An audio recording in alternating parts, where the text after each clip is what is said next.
क्या क्या धाराएं लगी हैं राखी सावंत के ऊपर? बहुत सारी धाराएं लगी हैं बेस्ड ऑन मल्टीपल वीडियोस। तो सारे एफआईआर की प्रक्रिया शुरू हो गई है और अलग अलग वीडियोस में अलग अलग जो उसने स्टेटमेंट्स किए हैं, फॉल्स एलिगेशंस लगाए हैं, outraging women's modesty, humiliating statements जो उसने किए हैं, तो सारी चीज़ों पे अलग अलग धाराएं हैं। वो सारा अभी प्रोसेस स्टेटमेंट स्टार्ट हो गया है। साथ ही मुंबई पुलिस क्या एक्शन लेने वाली है राखी सावंत के खिलाफ? They will take action, I am very confident, क्योंकि मैंने एक बैकग्राउंड भी दिया है कि ये मुद्दा कब से शुरू हुआ था। 2008 से शुरू हुआ था, जब राखी को मुझसे दिक्कत होनी शुरू हो गई थी, जब हॉर्न ओके प्लीज़ में राखी को रिप्लेस करके मुझे लिया गया था और फिर मेरे साथ कंट्रोवर्सी करके प्रोड्यूसर्स ने वापस राखी को लिया। तो उसमें प्रोड्यूसर्स की एक चाल थी कि मेरे नाम पे पब्लिसिटी करके, शायद उनकी पहले से प्लानिंग थी कि राखी को ही लेंगे, लेकिन उन्होंने पहले राखी को रिप्लेस किया मेरे से और उसके बाद मेरे साथ कंट्रोवर्सी करके वापस राखी को गाने में लिया और मेरे सारे चेक्स उन्होंने बाउंस कर दिए। मेरे शूटिंग से पहले ही मेरा एक चेक बाउंस हो गया था। मतलब उनकी सोची समझी साजिश थी, ये कंट्रोवर्सी करेंगे, हंगामा करेंगे ताकि ये सब हो जाए, पब्लिसिटी मिले। मैं ये कहना चाहूँगी कि इस तरह के गलत काम करने ही नहीं चाहिए प्रोड्यूसर्स को, क्योंकि अगर मैं गाना कर लेती, वो गाना रिलीज़ हो गया होता, मैं उस वक्त मेरा एक नाम था, मैंने अच्छी अच्छी फिल्में की थी, मेरी आशिक बनाए बहुत बड़ी हिट हुई थी और दूसरे भी गाने फिल्में हिट हुई थी। अगर वो गाना रिलीज़ हो गया होता तो मुझे भी आगे काम मिलता और प्रोड्यूसर्स को भी फ़ायदा होता। वो पिक्चर रिलीज़ हो जाती, वो पिक्चर आज तक रिलीज़ नहीं हुई है। उस पिक्चर की वजह से मुझे इतना इमोशनल ट्रॉमा, इतना कुछ मुझे झेलना पड़ा। उन्होंने अगर वो कंट्रोवर्सी नहीं करी होती, शॉर्टकट का काम नहीं किया होता कि कंट्रोवर्सी करके तनुश्री दत्ता के ऊपर हम ज़ोर ज़बरदस्ती करके, प्रॉब्लम्स क्रिएट करके किसी भी लड़की को अगर आप इस तरह से ट्रीट करोगे, तो कोई भी एक ईमानदार जो इंसान होता है, सेल्फ रिस्पेक्टिंग इंसान होता है, रिटेलिएट करेगा ही। आप किसी को परेशान कर रहे हो, वो चुपचाप कैसे कोई कुछ चीज़ें ना सहनशीलता के बाहर होती है और कुछ आदमी ऐसे होते हैं जिनकी हरकतें आप नहीं झेल सकते। और नाना पाटेकर की रेपुटेशन हमेशा से ऐसी रही है। उसकी एक सिर्फ मैं नहीं, बहुत सारी हीरोइंस के साथ उसके प्रॉब्लम्स हुए हैं। बहुत सारे एक्ट्रेसेस ने इंटरव्यूज़ में कुछ ना कुछ उसके बारे में बोला है और उसने अपनी छवि बनाई है कि मैं बहुत अच्छा इंसान हूँ क्योंकि मैं समाज सेवा करता हूँ। कोई प्रूफ नहीं है समाज सेवा का, सिर्फ प्रेस कॉन्फ्रेंसेस है कि समाज सेवा करते हैं। आप प्रूफ दिखा के आप बोलिए कि आपने सच में क्या समाज सेवा की है। और दूसरी चीज़, अच्छा आदमी वो होता है जो अपने परिवार के साथ रहे। हीरोइनों के साथ लिंकअप करके, हीरोइनों के साथ अफेयर करने अच्छा आदमी के लक्षण नहीं होते हैं। ये बात दुनिया को पता है, ये बात पूरी मीडिया में फैली हुई है कि नाना पाटेकर के अपने खुद के फैमिली के साथ संबंध ठीक नहीं है। वो अपनी खुद की बीवी और बेटे के साथ नहीं रहते। उसने अपने बेटे को भी इंडस्ट्री में कोई सपोर्ट नहीं दिया है। अच्छा आदमी के लक्षण वो होते हैं जो अपनी बीवी के साथ, एक ही बीवी के साथ जिससे उसने शादी की है, वो शादी निभाए। बीवी बेवा की जैसे रह रही है और हीरोइनों के साथ अफेयर्स की खबरें हर जगह, आर्टिकल आप निकालोगे ऑनलाइन तो ये हीरोइन वो अच्छे आदमी के लक्षण नहीं है। तो जो पब्लिक में उसने अपनी इमेज बनाई है कि मैं अच्छा आदमी हूँ और ये तनुश्री दत्ता मेरे पे एलिगेशंस लगा रही है, वो सरासर झूठ है। अच्छा आदमी अपने परिवार के साथ रहता है, अपने बेटे बेटियों के लिए वो जान तक देने को राज़ी रहता है। इंडस्ट्री के जो हीरो है, प्रोड्यूसर है, वो अपने बेटों के लिए, बेटियों के लिए क्या कुछ नहीं करता है और इसने अपने बेटे के लिए क्या किया है। अच्छा आदमी की डेफिनेशन वो होती है। तो इसके आसपास और इसका तो नाना पाटेकर का भाई मन्या सुर्वे था, सबको पता है। मुंबई का बहुत ही खतरनाक गैंगस्टर मन्या सुर्वे। ये बात मुझे रिसेंटली पता चली। 2-2.5 साल से मेरे ऊपर अजीब अजीब चीज़ें हो रही थी। असैसिनेशन अटैम्प्ट हुआ, मेरी गाड़ी के ब्रेक फेल किए गए, एक्सीडेंट हुआ, मेरे खाने में क्या मिला के पता नहीं क्या करने की कोशिश हो रही थी।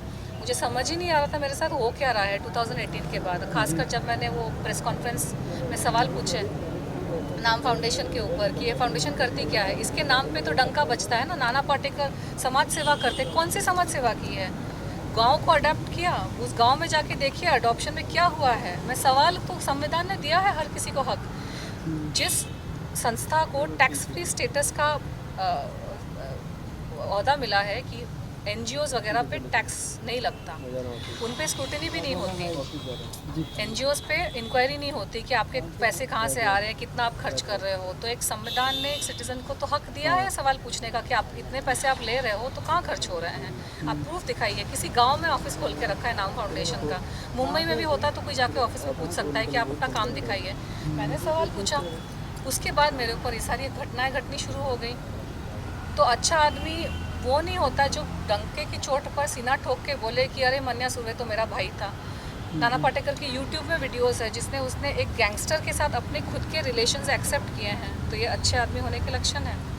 अच्छे आदमी होने के लक्षण क्या ये है कि आप अपनी बीवी को छोड़कर हीरोइनों के साथ आपके अफेयर और लिंकअप की खबरें आती हैं। अच्छा आदमी होने के क्या ये लक्षण है कि आप अपने बेटे को आप इंडस्ट्री में खड़ा नहीं कर पाए हैं, आपके पास इतना पैसा है, इतना पॉलिटिशियंस के साथ उठना बैठना है आपका, आप खुद ही बोल रहे हैं कि आपका इतना बड़ा नाम है, हालांकि पिक्चर पिट जाती है आपकी सारी। हॉर्नो के प्लीज़ पिक्चर डब्बे में बंद थी 2.5 साल तक, उसी की वजह से मुझे हायर किया गया था।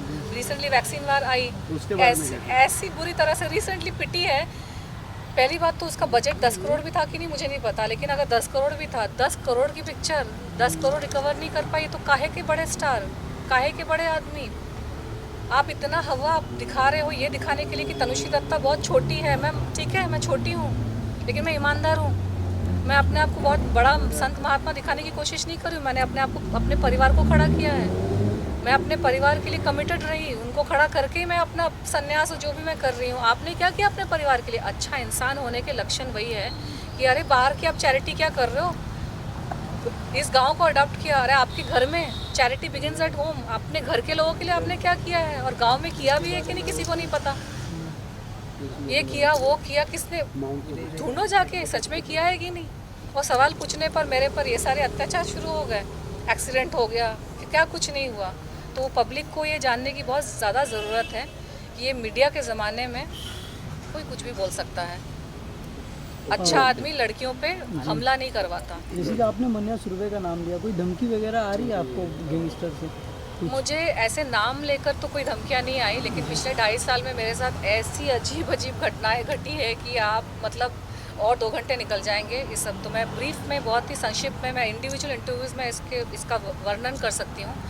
लेकिन उज्जैन में 2 बार मेरे ऑटो जो वेटिंग में था उसके ब्रेक और क्लच फेल किए गए। एक बार मेरा एक्सीडेंट हो गया बहुत बुरी तरीके से, बहुत खून बहा। एक मेड को मेरे घर पे मैंने रखा था जो कुछ उसके अजीब से कॉन्टैक्ट्स थे, बहुत सारे झूठ वूठ बोल के आई थी। उसने मेरे खाने पानी में कुछ मिला रही थी जिसकी वजह से मेरी तबीयत बहुत मतलब मरने जैसी हालत हो गई थी। वो एक घटना घटी। फिर एक बार मुझे किसी जगह पे धोखे से ले जाने की कोशिश की गई और वहाँ ले जाके मेरे साथ पता नहीं क्या करते हैं, लेकिन वो मैं समझ गई कि सेटअप है, सुपारी है, तो मैं वहाँ से हट के निकल गई। ये सारी चीज़ें, अलग अलग फ़ोन कॉल्स आना, धोखे से मुझे इम्पर्सनेशन करके मुझे फंसाने की कोशिश करना, मुझे पागल प्रूफ करने की कोशिश करना, कमेंट्स करके, वीडियोस बना के, आर्टिकल्स छपवा के कि ये, क्योंकि मैं अध्यात्म से जुड़ी हूँ तो मेरी जीवन शैली नॉर्मल इंसान से अलग है। जो अध्यात्म से जुड़ा है उसका मार्ग ही अलग है। मैं मीडिया में इसलिए हूँ क्योंकि मैं यहाँ पे कल्याण करना चाहती हूँ और मीडिया मेरा फील्ड है। तो अलग अलग चीज़ों से मुझे प्रूफ करने की कोशिश कर रहे थे कि ये, ताकि जब मेरा मर्डर हो तो ये सुसाइड प्रूफ कर सके। खाने में चीज़ें मिला दी ताकि जब मर्डर हो तो ये प्रूफ कर सके कि अरे ये तो बीमारी से मर गई या हार्ट अटैक से मर गई। एक हेल्दी इंसान को अगर आप गलत दवाइयाँ मिला के खिला दोगे ना तो इंसान ऐसे ही मर जाएगा। तो ये सारी चीज़ें मेरे साथ हुई, लेकिन भगवान है ना, वो इन शैतानों से कहीं बड़ा है। और जिसने भगवान ने डिसाइड करके रखा है कि ये तो ज़िंदा रहेगी तो कोई मेरा कुछ बिगाड़ नहीं सकता। तो अब मैं एक्शन, एक तो मुद्दा शुरू हुआ है राखी का, वो उसी मुद्दे से कनेक्टेड है क्योंकि मीटू मूवमेंट के टाइम पे FIR दर्ज हो गया है ना राखी सावंत के ऊपर? वही प्रक्रिया चल रही है, अच्छा मैम, फाइनली मैम आप मानती हैं कि जो भी जितने भी अटैक्स हुए आप पे, जो भी आरोप लगाया है, जैसे कि आर्टिकल्स की बात करें तो सभी नाना पाटेकर के थ्रू कराए गए, क्योंकि कहीं ना कहीं उन्हीं का नाम आ रहा है आपके? मेरे और तो कोई दुश्मन है नहीं। मैं वैसी तो हूँ नहीं राखी सावंत के जैसे कि हर साल किसी नए इंसान को लेकर उस पर एलिगेशन लगाना शुरू कर दूँ। मुझ में उतना संयम है और क्लैरिटी है। मैंने इतनी सारी पिक्चरें की। कभी आप लोगों ने सुना कि मेरे किसी सेट पे झगड़े हुए हैं? कभी आप लोगों ने सुना कि किसी हीरो के साथ मेरी फ़ाइट हुई या किसी हीरोइन के साथ मेरी फ़ाइट हुई? मैंने 16 फिल्में करी हैं। मेरी फिल्में हिट गई है। मैंने 5 साल मैंने जम के काम किया। मैंने हंड्रेड्स ऑफ स्टेज शोज़ किए हैं, मैंने इवेंट्स किए, ब्रांड्स का काम किया। कभी आपने सुना कि कहीं मेरी झड़प हुई, मेरी कहीं फाइट हुई? मुझे जहाँ पे जिससे साथ तकलीफ़ हुई, मैं तो उसी मुद्दे पे आज भी अड़ी हूँ। मैं हर रोज़ हर साल नए नए लोगों के ऊपर एलिगेशन तो लगाती नहीं हूँ। मैं ईमानदारी से काम करती हूँ चुपचाप। जिन लोगों ने मेरे साथ काम किया है, अच्छे से काम किया, आप उनको जाकर पूछो मेरी रेपुटेशन कितनी अच्छी है। इस नाना पाटेकर ने, इस राखी सावंत ने मेरी रेपुटेशन की धज्जियाँ उड़ा दी ना। मुझे यहाँ काम चैन से काम करने दिया। अमेरिका में भी जाके मुझे कामकाज को लेकर बहुत तकलीफ़ें हुई। अलग अलग झूठे झूठे एलिगेशंस लगाए, पर्सनल लाइफ पे अटैक किए, झूठे एलिगेशंस लगाए, शादी वादी की चीज़ें मेरी स्पॉइल हो गई। तो ये शैतानी लोग हैं, इनकी शैतानी प्रवृत्ति है। इनको झूठ के बेसिस पर अपना साम्राज्य चलाना है और उनको ये भी पसंद नहीं है कि कोई उनको आईना दिखाए। ये प्रताड़ित करेंगे सामने वाले को और चाहेंगे कि सामने वाला प्रताड़ित हो जाए और चुपचाप सह ले। अरे भाई क्यों सहे? भगवान ने पैदा किया है, धरती पे लाया है, ईमानदारी से अपनी रोटी कमाती हूँ, किसी के बाप का नहीं खाती मैं। मुझे चैन से जीने दो, मुझे चैन से काम करने दो, बस यही मेरी इच्छा है।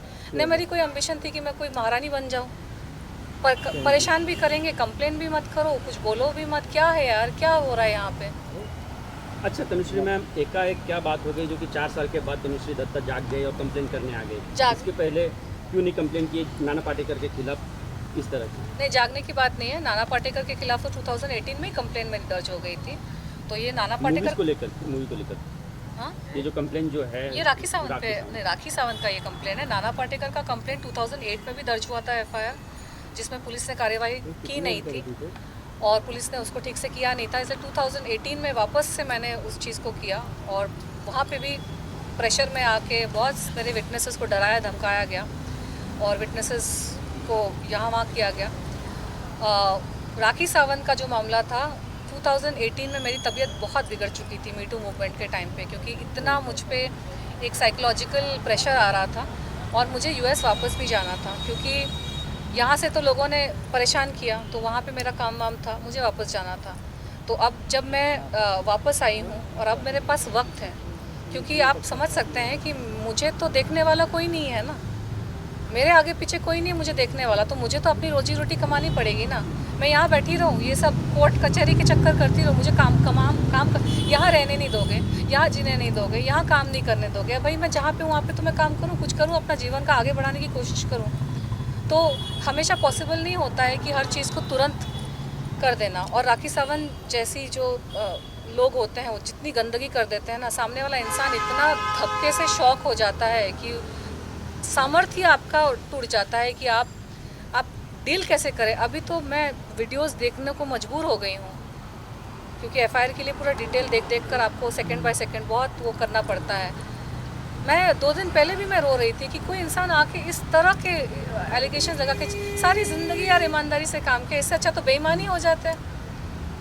क्यों ईमानदार रहे कोई इस देश में? क्यों कोई तरीके से रहे? जब चोर उच्चकों को इज्जत देते हैं, चोर उच्चकों के सामने दुनिया अगर झुकती है, झूठे लोगों का बोलबाला है, कोई भी आके कुछ भी करके चला जाएगा, तो हम क्यों ईमानदार रहे? हम भी झूठे बन जाते हैं, हम भी बेईमान बन जाते हैं, हम भी चोर उच्चके बन जाते हैं, हम भी डकैत बन जाते हैं। अगर उस तरह के लोगों को ही संविधान प्रोटेक्ट करेगा, मंत्री महोदय का मंत्री लोगों के साथ उठना बैठना, सारे गुंडे चोर मवाली, और जो ईमानदार इंसान होता है तो ईमानदारी से मेहनत में मजदूरी कर रहा होता है। क्या करे इंसान बताओ? और फिर अगर एक वक्त भी आता है कि चलो फ्री है अभी अब कर सकते हैं, तो अब सवाल पूछते हैं कि अभी क्यों? अरे कब करें? इंसान में जब क्षमता होगी, जब समय होगा अपने काम काज को छोड़ के, तभी इंसान एक्शन लेगा ना। Thank you ma'am. Thank you. Deepak पकड़ आइए सब लोग। एक और चीज़ है, 2018 में मेरे ऊपर इतना प्रेशर था ना, साइकोलॉजिकल प्रेशर, सारी चीज़ों का प्रेशर, इतना बड़ा मूवमेंट हो रहा था, मुझे उस वक्त राखी से नहीं भिड़ना था। आप वीडियोस को देखो, इतना उसने गंद मचाया है, उसकी अग्रेशन जो है ना, मैं मैच नहीं कर सकती। मुझ में वैसी वाली अग्रेशन है ही नहीं। मैंने तो प्रेस कॉन्फ्रेंस में पूछा भी था, कौन सा घोड़ा पीती है बहन, मेरे को बता दे। इतना लड़ने की जो उसमें अग्रेशन है, हर रोज़ तो ओशीवारा पुलिस थाने में आके उसके हर साल हस्बैंड को जेल भिजवाना, ये कैसे करती है? मैं कैसे compete करूं यार ऐसे लोगों के साथ। ये जो शैतानी और जो दैत्य वाली जो शक्तियां हैं ना, मुझे शायद थोड़ी और कुछ साधना करनी पड़ेगी इन लोगों से लड़ने के लिए, शक्ति प्राप्त करने के लिए। मैं अभी कुछ दिन पहले भगवान से बोल रही थी कि अब मुझे ना शक्ति दो, लड़ने के लिए शक्ति दो। मैं थक जाती हूँ। मैं हफ्ते भर पहले मैंने प्रेस कॉन्फ्रेंसेस किए, इंटरव्यूज़ किए। मैं पिछले 1 हफ्ता पूरा मैं थकी हुई थी, बीमार हो गई थी, थोड़ा सा उठ नहीं पा रही थी, ज़्यादा शक्ति नहीं थी। मैंने अपना कुछ किया, अपनी साधना शुरू की।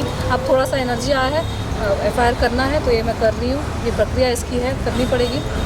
और मैं चाहती हूँ कि इस तरह के लोगों को पब्लिक बोल देना बंद कर दे, क्योंकि पब्लिक इनको जाने देती है, इनकी कॉमेडी में आ जाती है। लेकिन कॉमेडी की आड़ में आप किसी की ज़िंदगी ख़राब कर रहे हो, ये सही नहीं है। इंसान इंसानियत छोड़ देगा, अपनी ईमानदारी छोड़ देगा जब यंग जनरेशन देखेगी ना कि इस तरह के लोग कुछ भी करके निकल जाते हैं। ये सही नहीं है।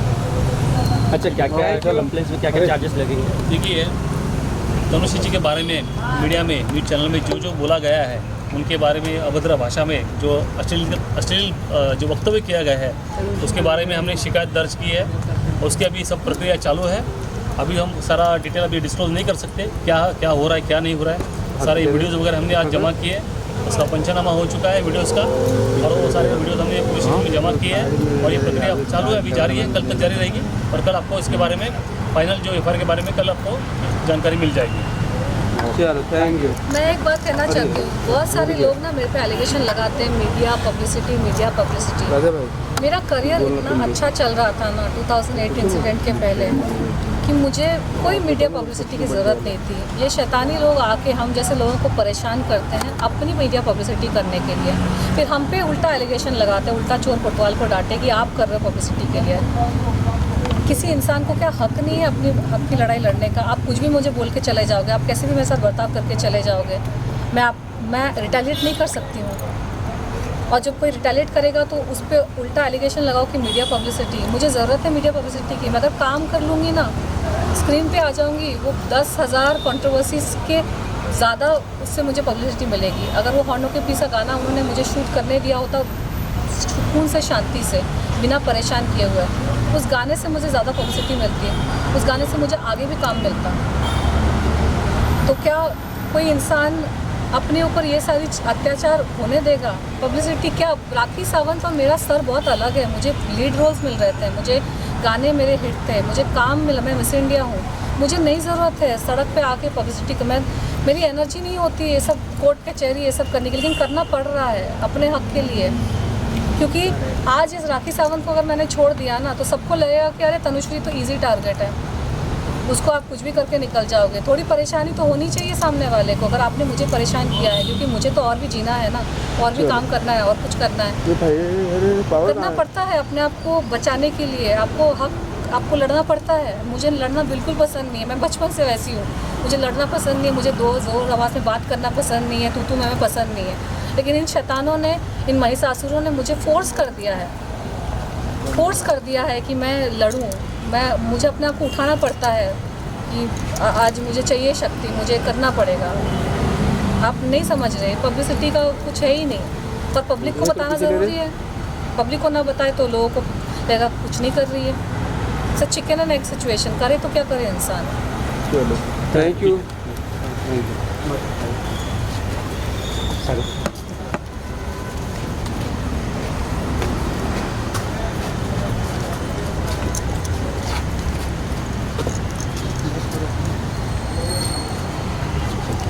मैम इधर आइए, छोटा फोटो मैम आइए।